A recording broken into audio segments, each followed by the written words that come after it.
Hello students, कैसे हैं आप लोग। आशा करता हूं कि आप लोग स्वस्थ होंगे, सकुशल होंगे और अपनी पढ़ाई कर रहे होंगे। आइए, क्लास 11th में आज हम लोग पढ़ेंगे सार्थक अंक क्या है। इसके पहले वाले वीडियो में हम लोगों ने जो है प्रतिशत त्रुटि पर आधारित न्यूमेरिकल पढ़े।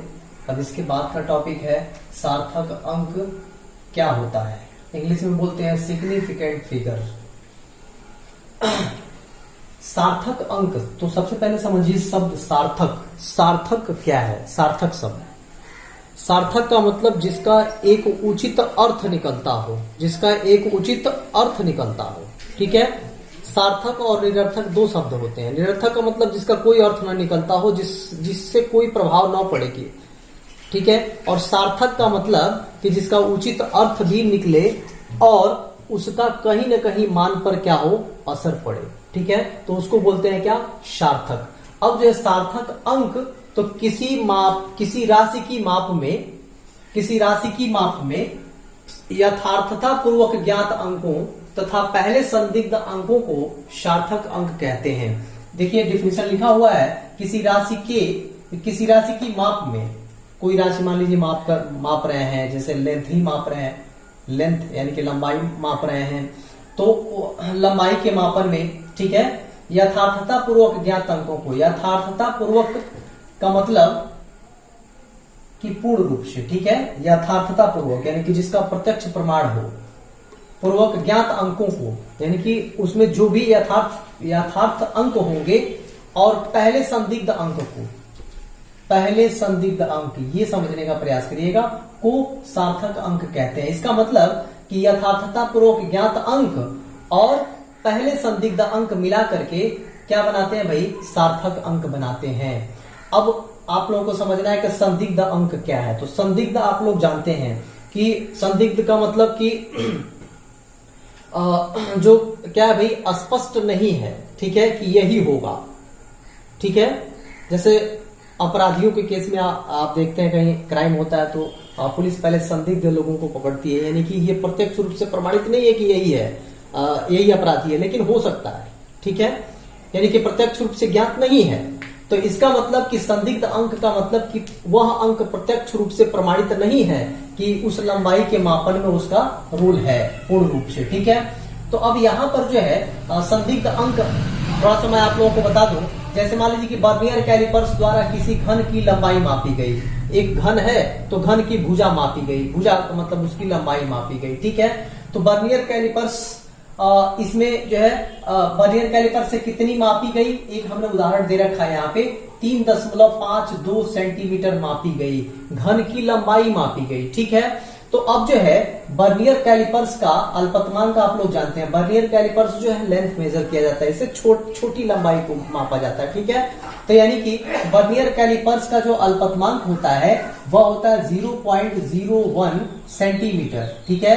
यानी कि वर्नियर कैलिपर्स दशमलव के 2 स्थान तक शुद्ध नाप सकता है। ठीक है। जैसे आपका मीटर स्केल है, मीटर पैमाना है, सेंटीमीटर वाला स्केल आप लोगों के पास जो है, तो वह दशमलव के कितने अंक तक मापता है? 1 अंक तक। तो यानी कि उसका अल्पतमांक कितना होता है? 0.1 सेंटीमीटर होता है। वर्नियर कैलिपर्स का अल्पतमांक कितना होता है? 0.01 सेंटीमीटर। एक और होता है स्क्रू गेज। तो स्क्रू गेज का अल्पतमांक कितना होता है? 0.001 सेंटीमीटर। ठीक है, सेंटीमीटर। यानी कि ये दशमलव के कितने स्थान तक मेजर करेगा? 1 2 3 स्थान तक। स्क्रू गेज जो है दशमलव के 3 स्थान तक मेजर करता है, मापता है, और वर्नियर कैलिपर्स दशमलव के 2 स्थान तक शुद्ध माप सकता है। और जो है आपका स्केल जो आपके पास होता है वह दशमलव के 1 स्थान तक शुद्ध नाप सकता है। तो ये इसका अल्पतमांक हो गया। ठीक है। अब जो है इसीलिए यहाँ पे आप देख सकते हैं कि ये जो वर्नियर कैलिपर्स से जब भुजा मापी गई है तो 3.52 यानी कि 2 अंक तक लिखा गया है, क्योंकि अल्पतमांक इसका कितना होता है? 0.01 यानी कि 2 स्थान तक ये मेजर करेगा। ठीक है। तो अब उसके बाद से अगर इसी घन की लंबाई को अगर मापा गया होता किससे, जो है आप लोगों के पास जो स्केल है उससे मापते, तो ये 5.2 नहीं बल्कि 3.5 ही होता। आप ध्यान देंगे, क्योंकि सेंटीमीटर स्केल जो होता है, मीटर स्केल जो होता है, दशमलव के 1 ही स्थान तक मापता। अगर इसी घन की लंबाई को स्क्रू गेज से मापते तो ये दशमलव के कितने स्थान तक मापता भाई, 3 स्थान तक। तो ये कितना लिखा जाता, 3.521 हो सकता हो क्या आता, तो 3 स्थान तक मापता। ठीक है, तो इस तरह से जो है अब यहाँ पर आप देखेंगे कि संदिग्ध अंक को समझने का प्रयास करेंगे कि माप में क्या आया भाई, 3.52 आया है, 3.52। ध्यान देंगे हमारी बात। तो ये जो 2 लास्ट वाला है यही क्या है, संदिग्ध अंक है। यही क्या है, संदिग्ध अंक है, संदिग्ध। अब आप कहेंगे कि कैसे संदिग्ध है भाई, तो देखिए जब मेजर किया जाएगा तो ये 3.51 से लेकर के 3.53 के बीच में ये वैल्यू आएगी। ठीक है, यानी कि यह जो है 3.52 जो लिखा गया है उसकी वैल्यू किसके बीच में लाई कर रही है भाई, 3.51 से लेकर के 3.53 के बीच में क्या करती है भाई, लाई करती है। ठीक है, तो अब जो है इस तरह से अब यहां पर ये लास्ट वाला अंक क्या है, संदिग्ध है। लास्ट वाला अंक 1 और 3 देख रहे हैं, इसके बीच में 2 लिया गया है। तो भाई ये जो है कुछ और भी तो हो सकता है, क्योंकि इन दोनों के बीच में असंख्य संख्याएं होंगी। ठीक है, नंबर सिस्टम में मैथ में पढ़ा होगा आप लोगों ने।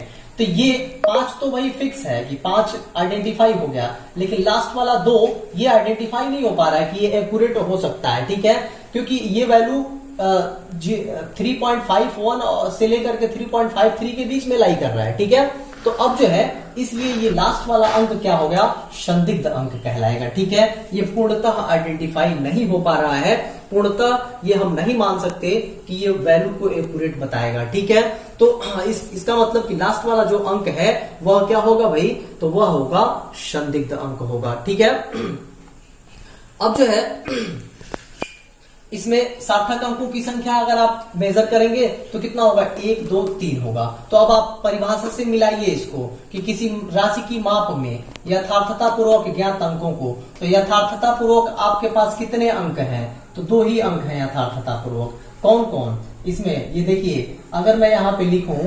3.52 जो लिखा गया है, तो इसमें बस ये 2 आपका अंक यथार्थता पूर्वक ज्ञात है, यानी कि 3 और 5। बाकी ये 2 क्या है, संदिग्ध अंक है। तो देखिए यथार्थता पूर्वक ज्ञात अंकों तथा पहले संदिग्ध अंकों को, पहले संदिग्ध अंक यानी कि यही अंक क्या है, संदिग्ध अंक है, जो पहला ही है, इसके बाद अंक नहीं है, तो इनको हम क्या कहते हैं, कुल मिलाकर के सार्थक अंक बोलते हैं। ठीक है, मुझे उम्मीद है कि आप लोगों को ये समझ में आया होगा। ठीक है, तो इसमें कितने सार्थक अंक हो जाएंगे, 1 2 3, 2 ये यथार्थ है और 1 क्या है, संदिग्ध है, तो तीनों मिलाकर के इसमें 3 सार्थक अंक होंगे। अब जो है सार्थक अंकों के कुछ गुण पे विचार करते हैं, सार्थक अंकों के कुछ गुण पे विचार करते हैं। देखिए सार्थक अंकों के क्या गुण होते हैं, तो पहला गुण तो यही होता है कि किसी मापी गई राशि में सार्थक अंकों की संख्या मापक यंत्र के अल्पतमांक पर निर्भर करता है। बहुत बड़ी बात है कि हर यंत्र का एक अपना अल्पतमांक होता है। जैसे हमने अभी उदाहरण लिया ऊपर कि आपके पास सेंटीमीटर स्केल जो होता है, तो सेंटीमीटर स्केल का अल्पतमांक कितना होता है, 0.1 होता है। ठीक है, वर्नियर कैलिपर्स ये भी एक मापक यंत्र है। ठीक है, तो इसका अल्पतमांक कितना होता है, 0.01 सेंटीमीटर होता है। अब इसके अलावा स्क्रू गेज होता है, तो स्क्रू गेज भी एक मापक यंत्र है, तो इसका अल्पतमांक कितना होता है भाई, तो इसका अल्पतमांक 0.001 सेंटीमीटर होता है। ठीक है, तो आप देख सकते हैं कि ये तीनों मापक यंत्र का अलग अलग क्या है, जो है अल्पतमांक है। तो इसका मतलब कि आप देख सकते हैं कि सार्थक अंकों की संख्या भी इसी पर क्या करेगा, निर्भर करेगा। क्योंकि मान लीजिए कि वर्नियर कैलिपर से मापा गया था, वर्नियर कैलिपर से मापने पे कितना आया था, 3.52 सेंटीमीटर आया था। ठीक है, यहाँ पे लिख लेते हैं 3.52 सेंटीमीटर। इसी को अगर स्क्रू गेज से मापा गया होता तो कितना आता, 3 स्थान तक आता, मान लीजिए कि इतना आता। ठीक है, सेंटीमीटर। अब इसको अगर सेंटीमीटर स्केल से मापा जाता या मीटर स्केल से मापा जाता तो 3.5 ही सेंटीमीटर आता। तो अब आप देखिए जरा सार्थक अंकों की संख्या कितनी होगी। तो अब देखिए इसमें तो ये आपका यथार्थ पूर्वक ज्ञात अंक है और लास्ट वाला क्या, संदिग्ध है। तो 1 2 3 सार्थक अंक हो गए इसमें। अच्छा, अब इसमें देखिए, इसमें यथार्थता पूर्वक ज्ञात अंक कितने हैं, 1 2 स्थान तक तो ये शुद्ध मापेगा। ठीक है, मतलब 3 स्थान तक तो मापेगा ये, लेकिन 2 स्थान तक तो ज्ञात होगा और ये अननोन होगा, क्योंकि इसकी वैल्यू 3.521 3.52 0 से लेकर के 3.52 के बीच में लाई करेगा। इसका मतलब लास्ट वाला अंक क्या होगा, संदिग्ध होगा। तो इसमें कितने हो जाएंगे सार्थक अंक, 1 2 3 तो यथार्थ हो गए और एक जो है संदिग्ध हो गया। तो ये कुल मिलाकर के कितने सार्थक अंक हो गए, 4 हो गए इसमें। अब देखिए ये जो है इसमें कितने अंक हैं, 2 ही हैं। तो अब जो है यहाँ पर कितने सार्थक अंक हो जाएंगे, 2 हो जाएंगे। तो आप देख सकते हैं कि सार्थक अंकों की संख्या किस पर निर्भर करती है, तो मापक के अंतर के अल्पतमांक पर निर्भर करती है। ठीक है, तो आप यहाँ से इसको समझ सकते हैं। ठीक है, अब आइए दूसरा इसका जो गुण होता है, दशमलव बिंदु की स्थिति का सार्थक अंकों पर कोई प्रभाव नहीं पड़ता। जैसे एग्जाम्पल लिखा जाए, जैसे दशमलव बिंदु की स्थिति का सार्थक अंकों पर कोई प्रभाव नहीं पड़ता। जैसे मान लीजिए लिखते हैं हम 7.5 थोड़ा और बड़ा लिखते हैं 7.5.369 ये लिखा हुआ है। तो इसमें और इसी को हम लिख दें इस तरह से 7.5369, इसी को ऐसे लिख दें 0.75369,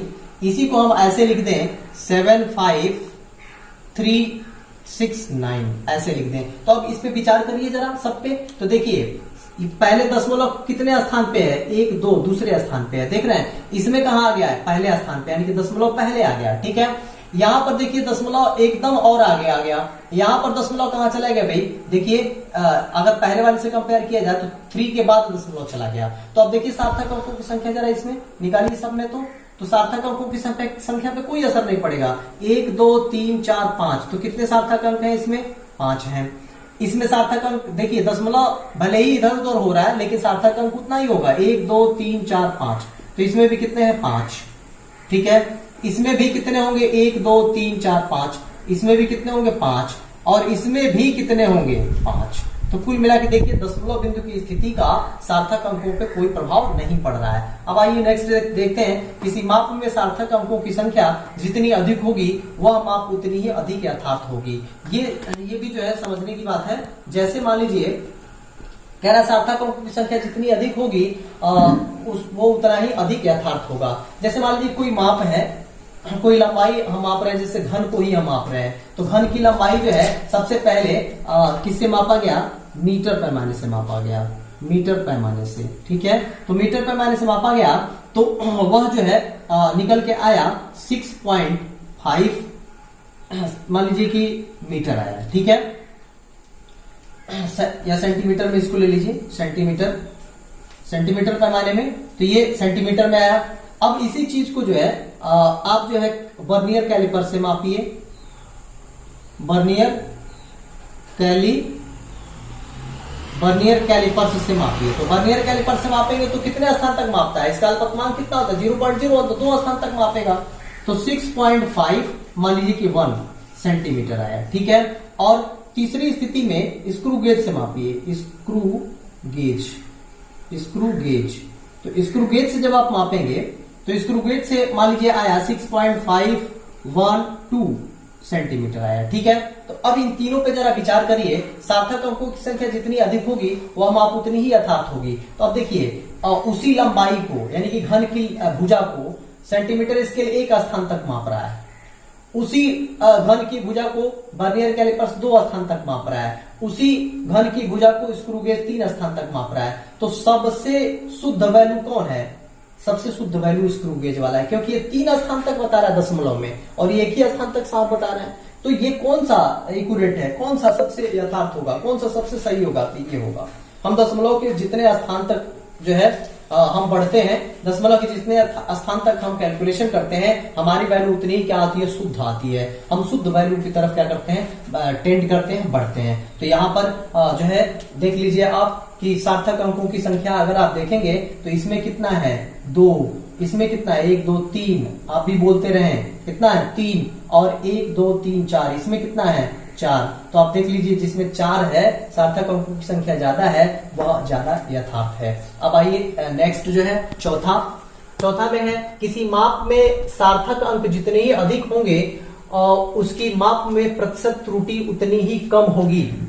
अब आइए माप अब तो ये जान गए कि सार्थक अंकों की संख्या ज्यादा होगी तो क्या होगा भाई, वो जो है वो उतना ही अधिक यथार्थ होगा। लेकिन यहाँ पे वही चीज, सार्थक अंक की संख्या ज्यादा हो तो उसकी प्रतिशत त्रुटि भी क्या होती है, उतनी ही कम आती है। यानी कि जितना ज्यादा दशमलव के जितने स्थान, ज्यादा से ज्यादा स्थान तक हम मेजर करेंगे तो उसका प्रतिशत त्रुटि उतना ही क्या आएगा, कम आएगा। ठीक है, अब इसको जो है करने के लिए एक छोटा सा उदाहरण ले लेते हैं। जैसे मीटर पैमाने द्वारा पढ़ी गई कोई मान लीजिए कि दूरी है, पढ़ी गई कोई लंबाई है, तो वो है मान लीजिए कि 2.5 सेंटीमीटर। ठीक है, देखिए इसको समझने का प्रयास करेंगे आप लोग।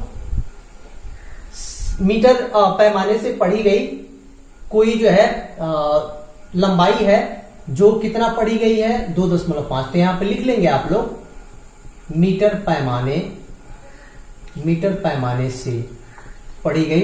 यहां पे भी आप लोग कंफ्यूज नहीं होंगे, सेंटीमीटर पैमाना या मीटर पैमाना एक ही बात हुआ। ठीक है, मीटर का जो है छोटा पैमाना क्या होता है, सेंटीमीटर। ठीक है, तो अब जो है मीटर पैमाने से पढ़ी गई तो लंबाई की माप कितनी है, 2.5 सेंटीमीटर है। ठीक है, तो अब जो है मीटर पैमाने का अल्पतमांक कितना होता है, 0.1 होता है। ठीक है, तो जरा आप प्रतिशत त्रुटि निकालिए। तो प्रतिशत त्रुटि बता चुके हैं आप लोगों को, प्रतिशत त्रुटि इसमें निकालिए। तो भाई जितना जो है त्रुटि कितना हो सकता है मीटर पैमाने से, एक स्थान तक हो सकता है, तो 0.1 अपान 2.5 और प्रतिशत का मतलब 100 बताए थे आप लोगों को। तो अब अगर इसको सॉल्व करेंगे तो 1 बटा क्या हो जाएगा, 25 और गुणे 100। तो 25 से इसको काट देंगे, 4 बार में कट जाएगा, यानी कि कितना आ गया, 4% आ गया। तो मीटर पैमाने से अगर ये मेजरमेंट लिया गया 2.5 सेंटीमीटर, तो इसमें प्रतिशत त्रुटि कितने की आई, 4% की आई। अब जो है इसको पहला मान लीजिए और दूसरे की बात करते हैं। मान लीजिए कि यही जो है वर्नियर कैलिपर्स से मापा गया, वर्नियर कैलिपर्स से मापा गया। ठीक है, वर्नियर कैलिपर्स से। तो आप जो है इस केस में वर्नियर कैलिपर्स के केस में मान लीजिए कि ये जो मापा गया है, तो वर्नियर कैलिपर्स 2 स्थान तक मापता है, तो ये 2 क्या हो जाएगा, 5.2 सेंटीमीटर मान लीजिए आ गया। ठीक है, तो अब इसका जरा और वर्नियर कैलिपर्स का अल्पतमांक कितना होता है भाई, 0.01, यानी कि 2 स्थान तक ये शुद्ध मापता है। तो अब जो है प्रतिशत त्रुटि कितने की हो जाएगी इसमें, प्रतिशत त्रुटि बराबर ये देखिए अल्पतमांक बटा टोटल वैल्यू 2.52 इंटू 100। ठीक है, तो इसको कैलकुलेट करेंगे तो दशमलव तो हट गया, तो 1 बटा क्या हो जाएगा, 252 गुणे 100, यानी कि 100 में 252 से हम भाग देंगे तो लगभग आएगा 0.396। आप लोग करके देखेंगे तो ये लगभग किसके बराबर हो रहा है, 0.4% के लगभग हो रहा है, लगभग जरूर लिखेंगे यहाँ पे लगभग। ठीक है, तो ये देखिए ये कितना आ रहा है, 0.4% आ रहा है, आप लोग देख सकते हैं। तीसरा हम लोग ले लें स्क्रू गेज को, जो 3 स्थान तक मेजर करता है, स्क्रू गेज।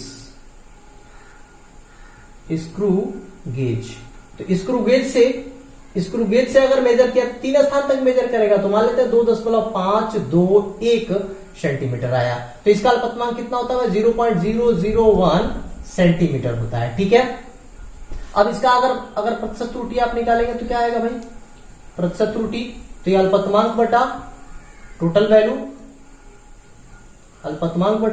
वैल्यू और गुणे 100। तो वैसे ही दशमलव हटा देंगे, 100 में अगर 2521 से भाग देंगे तो ये आएगा 0.0396, तो ये आ जाएगा 0.04%। ये भी लगभग होगा, लगभग। ठीक है, अब आप देख सकते हैं जरा मिला के, आप देखिए कि कह रहा है कि किसी माप में सार्थक अंक जितने ही अधिक होंगे, तो सार्थक अंक देखिए इसमें कितने हैं सार्थक अंक, 2, इसमें कितने सार्थक अंक हैं, 3, और इसमें कितने सार्थक अंक हैं, 4। ठीक है, तो देखिए सबसे ज्यादा सार्थक अंक किसमें है, अब प्रतिशत त्रुटि की तुलना करिए, जिसमें दो सार्थक अंक थे और उसका परसेंटेज एरर यानी कि प्रतिशत त्रुटि कितना है, 4%। जिसमें 3 सार्थक अंक है उसका प्रतिशत त्रुटि देख लीजिए कितना है, 0.4%। और जिसमें 4 सार्थक अंक है उसका प्रतिशत त्रुटि कितना आया, देख लीजिए 0.04%। तो कौन सबसे कम है, तो ये सबसे कम है, देख सकते हैं। सबसे अधिक कौन है, तो ये है। तो देखिए जिसमें सार्थक अंकों की संख्या कम होती है तो प्रतिशत त्रुटि उतनी ही अधिक होता है, और जिसमें सार्थक अंकों की संख्या जो है जितनी ही अधिक होती है उसका प्रतिशत त्रुटि क्या होता है, उतनी ही कम आती है। ठीक है, मुझे उम्मीद है कि आप लोगों को ये अच्छे से समझ में आ गया होगा। ठीक है, अब जो है सार्थक अंकों की पहचान हम कैसे करें, ये जो है ये प्रश्न दिमाग में आता है कि हम सार्थक अंकों की पहचान कैसे करें। तो देखिए, पहचान के लिए हमने लिखा है कि संख्या में विद्यमान प्रत्येक अशून्य अंक सार्थक अंक होते हैं। जैसे 251, तो इसमें सभी के सभी अशून्य हैं, जैसे 2, 5, 1 सब क्या है, अशून्य अंक हैं, शून्य नहीं है।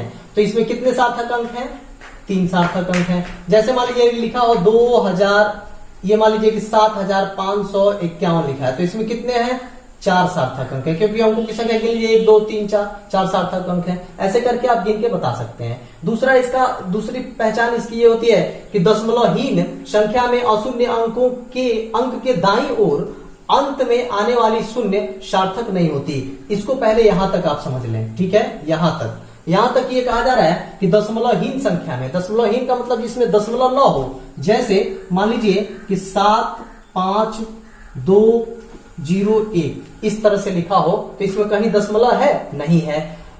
अशून्य अंक के दाईं ओर, अब इसके दाईं ओर, यही दाईं ओर बन रहा है, तो इतना तो आपका अशून्य अंक हो गया। ठीक है, इसमें से शून्य अभी हटा दीजिए, फिर मैं बाद में इसका एग्जांपल बताऊंगा। 0, 0 लिख दीजिए, तो इतना ये सब अशून्य अंक है। तो अशून्य अंक के दाईं ओर आने वाला, ठीक है, शून्य, ये सार्थक नहीं होता, यानी कि ये सार्थक नहीं होता। ठीक है, लेकिन ये किस केस में नहीं होता, अगर ये कोई वास्तविक मान नहीं है तब। वास्तविक मान नहीं है तब, आपको ऐसे ही अंक दे दिया गया हो और पूछा जा रहा हो इसमें कोई मात्रक न लगा हो, तो आप कहेंगे कि लास्ट में जो 0 आ रहा है वो सार्थक अंक नहीं होगा। लेकिन अगर आपको वास्तविक मान के आधार पर पूछा जा रहा है, जैसे मान लीजिए कि 7500 kg, यहां पे देखिए यूनिट लग गया, तो लास्ट वाला जो 0 आ रहा है, अब आप नहीं कहेंगे कि ये सार्थक अंक नहीं होगा, ये सार्थक अंक होगा। तो इसमें कितने सार्थक अंक हो जाएंगे, 4, 1, 2, 3, 4। ध्यान रहे कि जिसके साथ मात्रक लगा हो वास्तविक मान हो। और इसमें देखिए यही बस, इसमें भी कितने अंक सार्थक अंक है, 4 सार्थक अंक है। ठीक है, तो अब आप देख सकते हैं कि ये लास्ट वाला 2 0 सार्थक नहीं होगा। कब नहीं होगा, कि इसके साथ यूनिट नहीं लगा है, मात्रक नहीं लगा है, यानी कि कोई ये वास्तविक मान नहीं है, लेकिन ये केजी लग गया तो वास्तविक मान है, वेट बता रहा है। अब जैसे मान लीजिए कि आप जो है लिख रहे हैं 250 जो है मीटर। ठीक है, तो देखिए मीटर, तो ये वास्तविक मान हो गया कि नहीं हो गया, यानी कि मीटर यानी लेंथ को बता रहा है। तो अब इसमें 1, 2, 3 सार्थक अंक होंगे। लेकिन अगर यही जो है सिर्फ लिख दिया जाए 250 और पूछा जाए कि आप बता दीजिए इसमें सार्थक अंक कितने हैं, तो ये लास्ट वाला, ये लास्ट जो 0 है ये सार्थक नहीं होगा। बाकी इसमें कितने होंगे, सिर्फ और सिर्फ 2 सार्थक अंक होंगे। ठीक है, तो इस तरह से आप लोग जो है सेकंड के केस में भी आप देख सकते हैं। जैसे मान लीजिए लिखा हो 3600 सेकंड, तो 3600 सेकंड में कितने सार्थक अंक है बताइए फटाफट, कितने सार्थक अंक हैं, 36 में 1, 2, 3, 4 सार्थक अंक हैं। क्यों, क्योंकि ये सेकंड लगा हुआ है, वास्तविक मान है ये एक तरह का। ठीक है, और अगर यही लिखा हो सिर्फ 3600, तो इसमें आप बता दीजिए सार्थक अंक कितने हैं। तो इसमें फट बताइए, यहाँ पे कोई यूनिट नहीं लगा तो सार्थक अंक नहीं है, तो सिर्फ कितने हैं, सिर्फ 2 हैं। ये दोनों 0 सार्थक नहीं होंगे। ठीक है, और ये जो है इसकी पहचान में तीसरा क्या है, अशून्य अंकों के दाहिनी ओर के सभी शून्य सार्थक अंक होते हैं। जैसे अशून्य अंक के दाहिनी ओर, तो अशून्य अंक इसमें यही ना है, इतना देख लीजिए जो लिखा गया है इसमें 1796, ये अशून्य अंक है। अशून्य अंक के दाहिनी ओर ये 2 शून्य आ रहा है, तो ये भी सार्थक होगा। ठीक है, तो इसमें सार्थक अंकों की संख्या कितनी हो जाएगी, 1, 2, 3, 4, 5, 6। इसमें कितने हो जाएंगे, 6 सार्थक अंक हो जाएंगे। ठीक है, तो अब जो है लेकिन इसके लिए कंडीशन है कि दशमलव लगा के, दशमलव के बाद 0 लिखा होना चाहिए इस तरह से। ठीक है, ऐसा आप लोग जो है बैंक पासबुक में जब एंट्री होती है तो जो पैसा छपता है उसमें, तो आप लोग देखेंगे बैंक पासबुक खोल करके, तो उसमें इसी तरह से लिखा रहता है कि जो अमाउंट लिखा रहता है, फिर उसके बाद से दशमलव लगा के और 0 0 लिखा रहता है। तो इस कंडीशन में भी ये जो है, ये दोनों अशून्य अंक के जस्ट दाहिने वाला जो शून्य होगा वो सब सार्थक होगा। ठीक है, तो इसमें कितने सार्थक हो गए, 6 अंक सार्थक हो गए। ठीक है, अब अगला है चौथा, दशमलव वाली संख्या में यदि दशमलव बिंदु के पहले कोई अशून्य अंक नहीं है, दशमलव बिंदु से पहले कोई अशून्य अंक नहीं है, यहाँ पे ध्यान दीजिए इस एग्जाम्पल में कि दशमलव वाली संख्या में, तो ये दशमलव वाली संख्या है, दशमलव लगा है इसमें, ठीक है। यदि दशमलव बिंदु के पहले कोई अंक नहीं है, अशून्य अंक नहीं है, तो दशमलव यही है। दशमलव के पहले क्या है, देखिए शून्य है, सिर्फ कोई अशून्य अंक नहीं, 1 2 3 4 5 6 7 8 9, इसमें से कुछ भी नहीं है। तो इस केस में दशमलव बिंदु के बाद आने वाले सभी शून्य सार्थक नहीं होते, यानी कि दशमलव बिंदु के जस्ट बाद जो शून्य आते हैं ये सार्थक नहीं होते, ठीक है। तो इसमें सार्थक अंकों की संख्या सिर्फ कितनी है, तो सिर्फ और सिर्फ 1 2 3 4 है। तो सार्थक अंकों की संख्या इसमें कितनी हो जाएगी, 4 हो जाएगी, ठीक है। अब अगला है दशमलव संख्या में दशमलव बिंदु के बाद अंत में अशून्य अंक के दाईं ओर आने वाला शून्य सार्थक होता है। जैसे इस एग्जांपल पे ध्यान दीजिए कि कह रहा है कि दशमलव संख्या में, दशमलव संख्या है, दशमलव लगा है इसमें, बिंदु के बाद दशमलव संख्या में जो है अंत में अशून्य, देखिए अंत में अशून्य आया कि नहीं है, दशमलव लगा है इसमें, अंत में अशून्य आया है। तो बिंदु के बाद अंत में अशून्य अंक के दाईं ओर, तो अशून्य अंक देखिए यही बन रहा है, 9 बन रहा है ना, तो 9 की जस्ट दाहिनी ओर शून्य आने वाला शून्य सार्थक अंक होते हैं। तो इस तरह से जहां भी लिखा रहेगा यहाँ पर जो है आप लोग जस्ट दाहिने क्या करेंगे, जो है मानेंगे कि वो सार्थक अंक है, ठीक है। तो इसमें कितने सार्थक अंक हो गए, 1 2 3 4 5 6 सार्थक अंक हो गए। कितने सार्थक अंक हो गए, 6 सार्थक अंक हो गए। कह रहा है कि दशमलव वाली संख्या में अशून्य अंक के दाहिने यानी कि अंत में अगर शून्य आता है तो भी क्या हो जाता है, सार्थक हो जाता है। जैसे एक और एग्जाम्पल लिखूं, अगर 5.2.6.2.0.0, तो अब इसमें लास्ट में ये देखिए दशमलव वाली संख्या है और अशून्य के बाद 2 शून्य आ रहा है, तो ये भी सार्थक हो जाएगा। तो 1 2 3 4 5 6, तो कितने इसमें सार्थक अंक है, 6 सार्थक अंक है, ठीक है। अब उसके बाद से दशमलव तथा दशमलवहीन दोनों प्रकार की संख्याओं में अशून्य अंकों के बीच आने वाले सभी शून्य सार्थक होते हैं, ठीक है। तो अब यहाँ पे ध्यान देंगे आप लोग कि दशमलव तथा दशमलवहीन दोनों प्रकार के, दशमलव वाली संख्या, दशमलवहीन यानी जिसमें दशमलव नहीं है, ठीक है। तो इस तरह से जो संख्या आ रहा है तो उसके बीच में अगर शून्य आ रहा है तो भी क्या होगा, सार्थक होगा। जैसे इसमें देखिए यहाँ पे 6505001 आ रहा है ना, इसमें कहीं भी दशमलव नहीं लगा है, लेकिन देखिए इसके बीच में शून्य आ रहा है 1 और यहाँ पे 2 शून्य है, तो ये भी सार्थक हो जाएंगे। तो कुल मिला के 1 2 3 4 5 6 7, इसमें कितने सार्थक अंक है, 7 है। अब देखिए दशमलव वाली संख्या आप ले लीजिए, ये तो 10 दशमलव कितना लिखा है, 0.810, तो इसमें भी देखिए बीच बीच में आ रहा है कि नहीं, यानी कि ये अशून्य अंक है, ये अशून्य अंक है, इसके बीच में शून्य आ रहा है, तो ये भी सार्थक हो जाएगा। ये अशून्य अंक है, ये अशून्य अंक है, इसके बीच में शून्य आ रहा है, ये सार्थक हो जाएगा। तो कितने अंक हो गए, 1 2 3 4 5 6, तो कितने सार्थक अंक हो गए इसमें, 6 सार्थक अंक हो गए। तो मुझे उम्मीद है कि आप लोगों को ये पूरा वीडियो मेरा समझ में आया होगा, सार्थक अंकों की पहचान आप लोगों को आ गई होगी। अगर कोई दिक्कत होगा तो हमें कमेंट बॉक्स में जरूर लिखें, कोई कंफ्यूजन होगा तो जरूर लिखें। आज वीडियो यहीं पे समाप्त करते हैं। ढेर सारी शुभकामनाएं, आप स्वस्थ रहें और अपनी पढ़ाई करते रहें। धन्यवाद।